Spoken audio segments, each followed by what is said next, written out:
Hey, everybody, it's time again for the SMC Journal podcast. This is the show that's all about software engineering in today's modern IT, where we talk about testing, tuning, observability, security, AI, and anything under the sun that we want to talk about. And I'm Scott Moore, your host. Thank you so much for being with me today. eBPF, the Extended Berkeley Packet Filter. We've had a few shows this year that talk about eBPF and companies that are utilizing it. We're going to talk about it again today.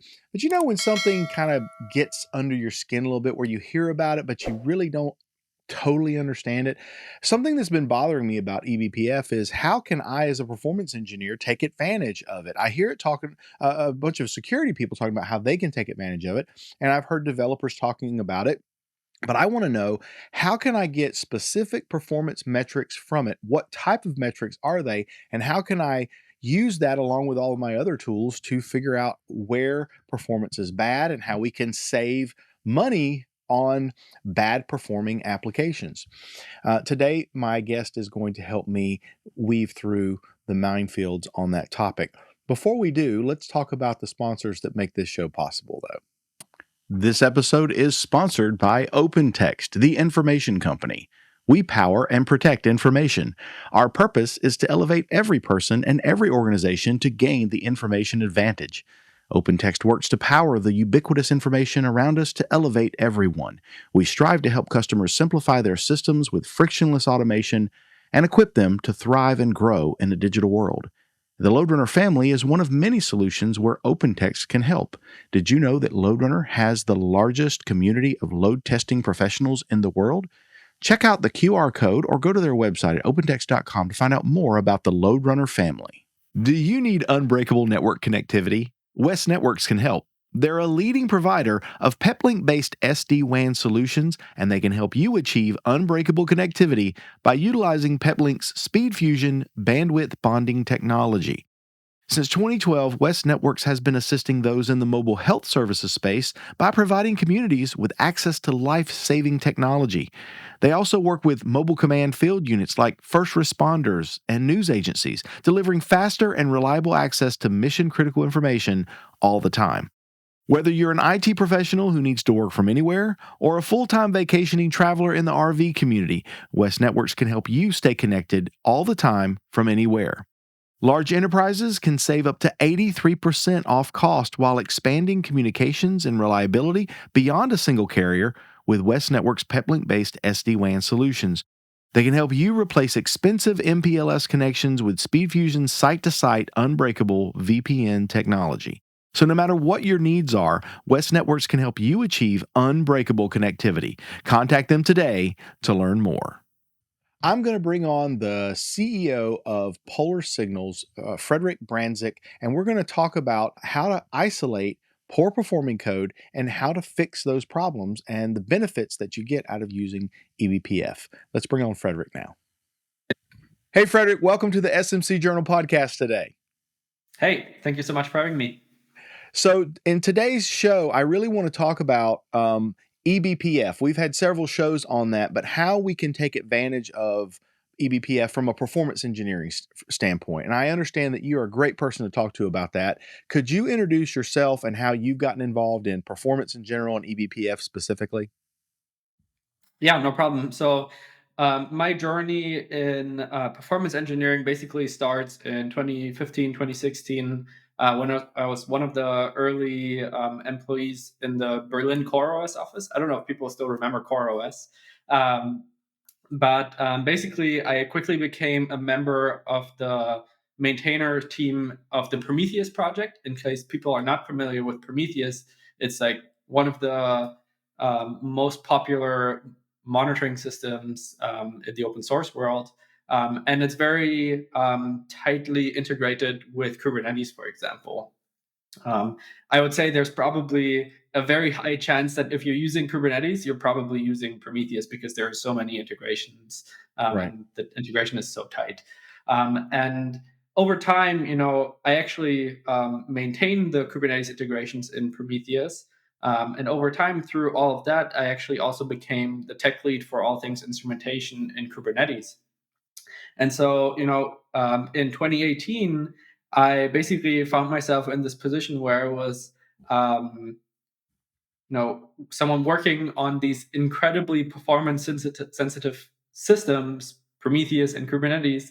And for anyone who hasn't worked on like infrastructure that's used by millions of people, everybody has like insane expectations, right? Like zero latency, zero resources used. Just like obviously we have a very high standard for us, but these are complicated systems, and so we need to be very careful that whenever we make any changes, that we are very diligent about, what do we let in. Measuring whether the changes that we're making are good, and so on. And so that's kind of where my journey into performance engineering started. And then ultimately, what kind of led into actually then starting this company, Polar Signals, was reading a white paper that Google published a couple of years ago called Google White Profiling, where Google was describing how they're always profiling all of their production processes across all of their data centers all the time, and all the amazing benefits that they were getting out of this. And I was sitting here manually profiling my software all the time, and it kind of immediately made click for me, where that we have to treat profiling in the same way, in the same systematic way as we do metrics and monitoring, that we always systematically have to record this stuff. Just like any other observability data, we're always going to want the data that we don't have, right? And so just record everything all the time. And all of a sudden, we can do really interesting things with this data. We can compare two versions of our software. We can compare just two data centers with each other. We can compare 2 points in time. Why is this CPU spike happening, right?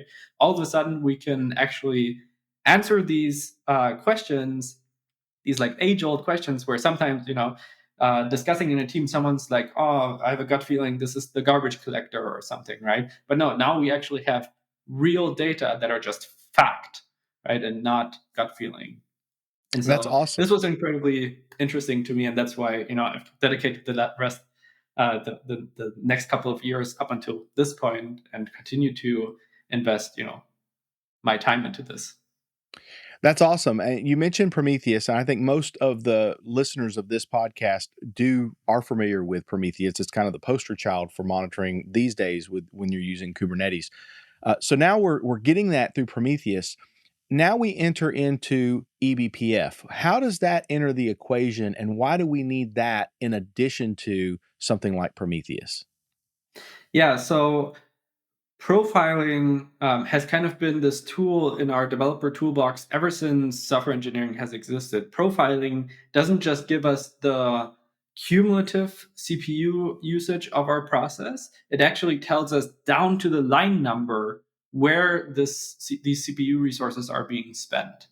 And so it's a much higher resolution data that Prometheus is just not made for, right? Like in the same way as Prometheus is not made for storing logs. There's nothing wrong with Prometheus not being able to do this. It's just not its purpose, right?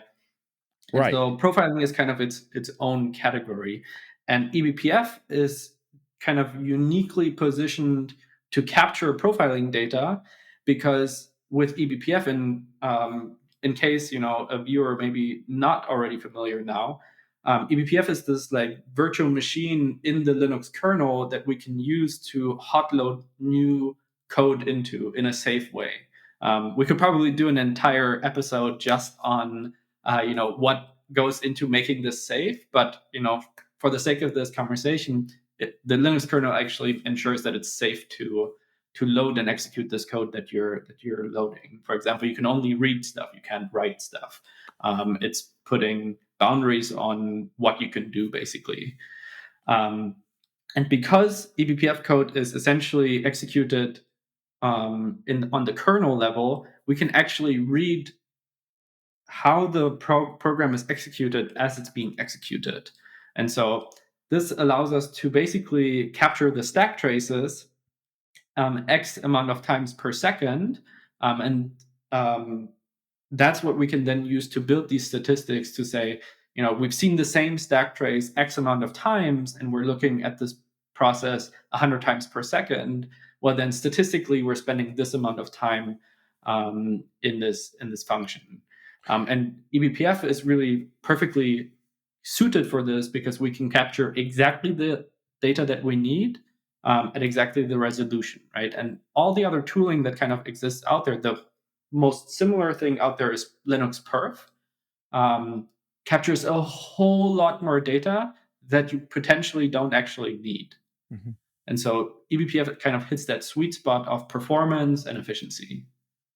I like the way you describe eBPF as like this little virtual machine that sits on the Linux kernel that you can read all this information, because the title of it is the Extended Berkeley Packet Filter, which I think is a horrible name. I don't see it as a packet or filter.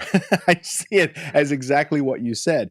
But now here's the rub. Somebody that has a performance engineering background, the first question they're going to ask when they're introduced to eBPF is, how can I take advantage of that? Now, you've mentioned it's going to look at your code. So what specific performance metrics will I be able to see from eBPF that I don't already have in my traditional APM or observability package?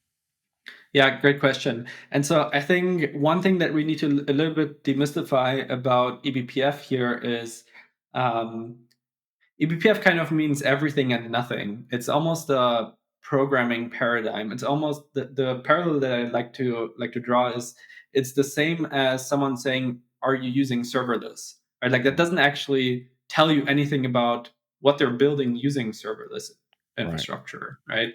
eBPF fundamentally it's kind of three things, right? There's a hook.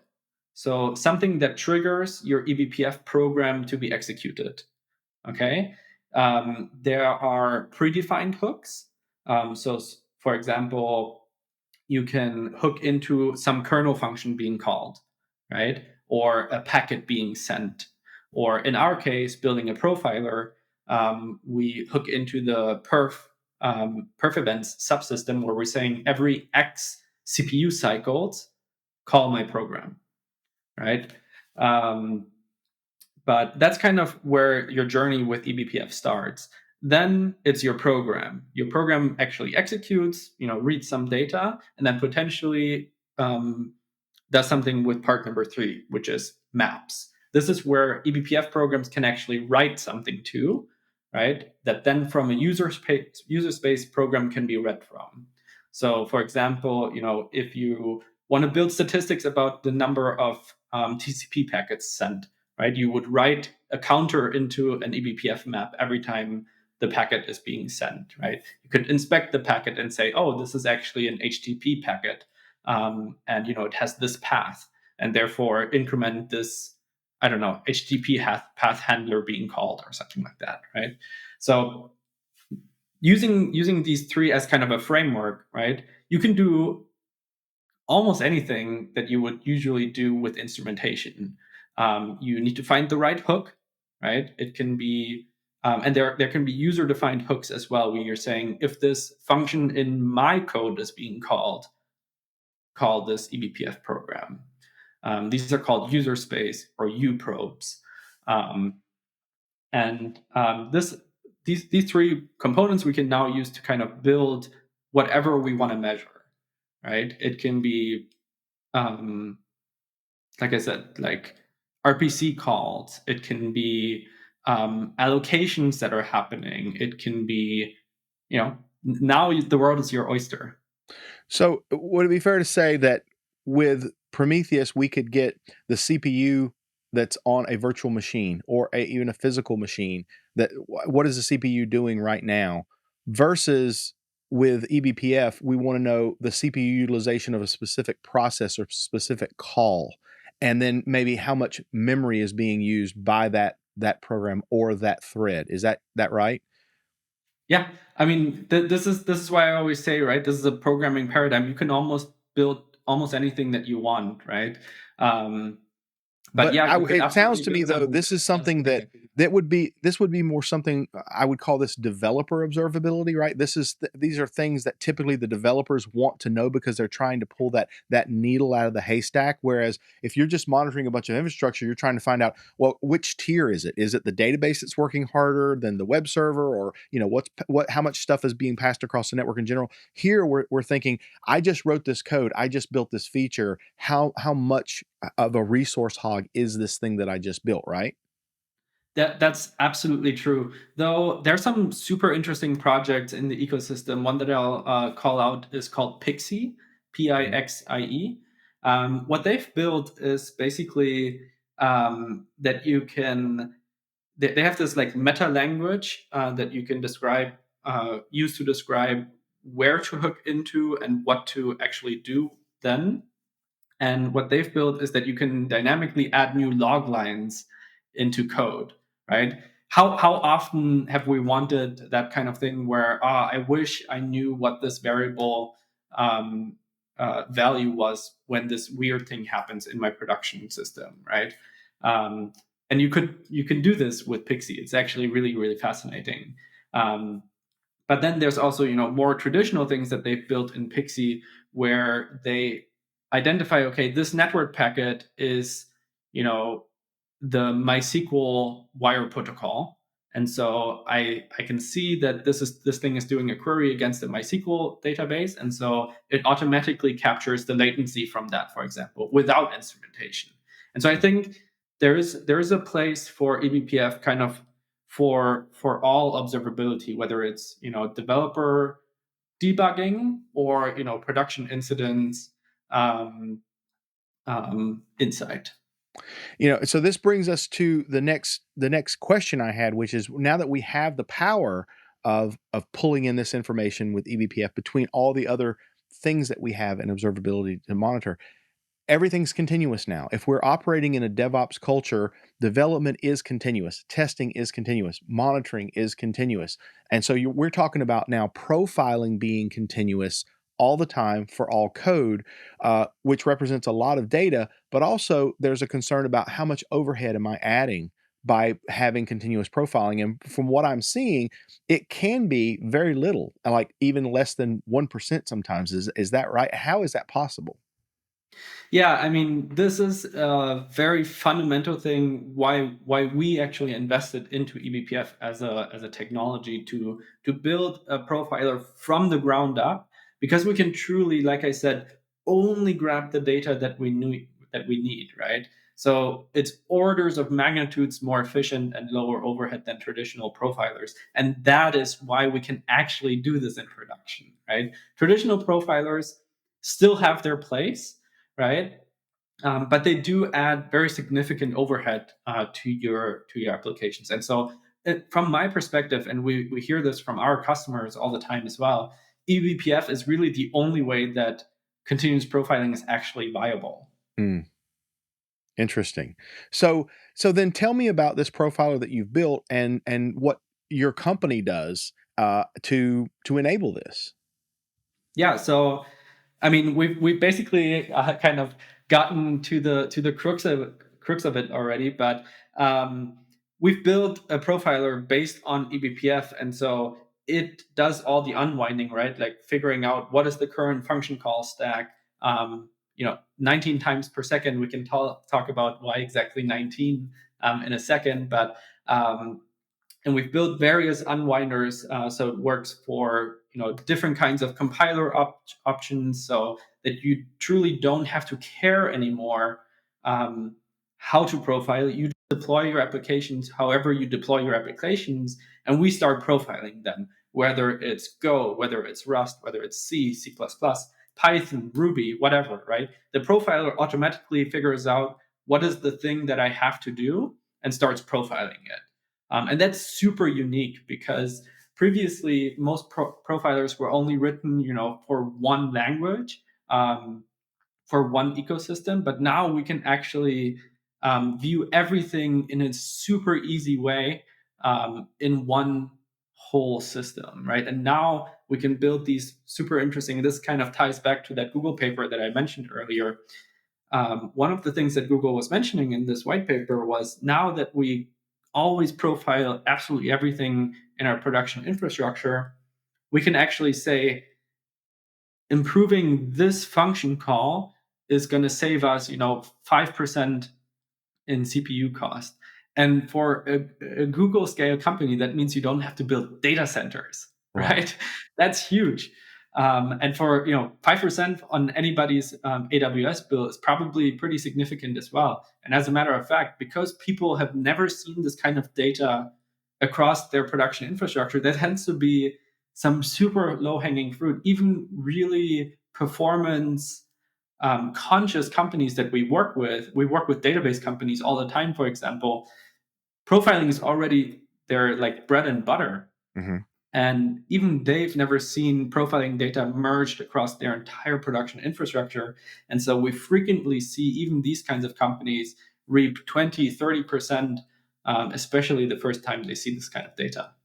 I love this for several reasons. Number one, you are isolating the problem children that are causing the most cost in your cloud applications, where you can actually see that, and now you know exactly how to bring that bill down, and that ties into a FinOps play, which I think is great, where we've got to have the most efficient code, and for better or for worse, it isolates the people who have created the code that takes the most resources, but not to shame them or anything, but to basically say we didn't see this before, we didn't know this before. Now we know how to make these corrections, and it's easier to do now than ever before. So I mean I love this capability now. So the things that you're doing with Polar Signals is based on Parka, an open source project. Can you talk a little bit about that? Yeah, absolutely. So actually, everything that I've talked about so far, everything that runs on our customer machines, is actually fully open source as part of the Parka open source project. So the entire profiler is open source. And then we have, and this may be unsurprising now that we've talked about my background a little bit, the Parka server, which is the second component, um, is kind of that parallel to the Prometheus ecosystem. It's a single statically linked binary, super easy to run and set up. It has a storage, an API, UI, everything in one package so that it's incredibly easy for you to get started, right? Mm-hmm. But again, kind of that same parallel to the Prometheus ecosystem, it only scales as far as the biggest machine that you can put it on, which is surprisingly far. But at some point, with hundreds of nodes, thousands of nodes, you'll probably hit a limit, and that's essentially where we've built a distributed version of this system as what we call Polar Signals Cloud. Well, that's great. And I think developer observability, I mean, that's the next step in the ultimate shift left. As soon as you've created this, you don't have to wait to production to put this out, right? Put it in your development environment. As you're creating these features, you're seeing the savings to making these code changes earlier. And once it actually gets out there in production, you make sure that nothing slips through the cracks. So I think that's just really the next step in observability, and eBPF is playing a huge role in this. So if I'm a performance engineer, and those who are watching who are performance engineers, not necessarily developers, but maybe they're on the site reliability engineer side, but they're focused on performance, this is something they should be learning about today and finding out as much information as they can, right? Absolutely. The really really cool thing about eBPF here is that you only need to deploy this whole thing once per machine, and you can get visibility into all of your processes. Right? How like it's unbelievably easy, right? Like all of a sudden, we not just get insight into our own code. Our customers frequently use our product to get insight into components that they don't develop themselves: Kubernetes, Containerd, Cilium, right? Like these components that we definitely have to deal with, but we don't have any. We don't write the code for this, so we fundamentally cannot add any instrumentation to it, right? Right. And with eBPF and continuous profiling, we all of a sudden get this super deep insight into these pieces of software that we truly gain a new level of understanding of our operational systems. Well, if you're a company getting beyond just being performance conscious, and you're actually going to be proactive about it. This is a no-brainer. It's the next step. So if somebody wants to find out more about this continuous profiling, Parka, polar signals, where can they go to find out more information? Yeah, I mean, I guess our websites are the best. It's polarsignals.com, very easy. And then the open source project Parka is parca.dev. Awesome. Thank you so much, Frederic, for being on the program today. We'd love to have you on as you develop more into the product and develop new features for it and more capabilities. Please let us know more about it. Always happy to join All again. right. So I don't know if we're actually talking about a new category when we talk about developer observability, or if it's just part of overall observability and it's just getting more granular. Maybe it's shift left observability. But I think that if you've watched this show, if you're coming away with it with what I came away with, the point being, I think we should be utilizing eBPF when we can to get those measurements from our code to find out what's going on with it and fix that stuff as early as possible. It's all part of shifting left. It's all part of the whole move to a DevOps culture. So, what do you think about it? Do you agree? If you do or do not, I'd love to hear your feedback. You can reach me on most social networks. I'm most active on LinkedIn, but if you scan that QR code, it'll take you to my bio page and several links where you can reach me. Of course, you can always reach out to me through email, through my email address, heyscott@smcjournal.com. If you like this content, would be great if you liked this video and subscribe to the channel. That's one of the best ways to let me know that I am doing a decent job at bringing you the kind of content that you want to see. Otherwise, give me feedback. Until next time, this is Scott Moore saying thanks for watching the SMC Journal podcast, and we'll see you again next time. Bye.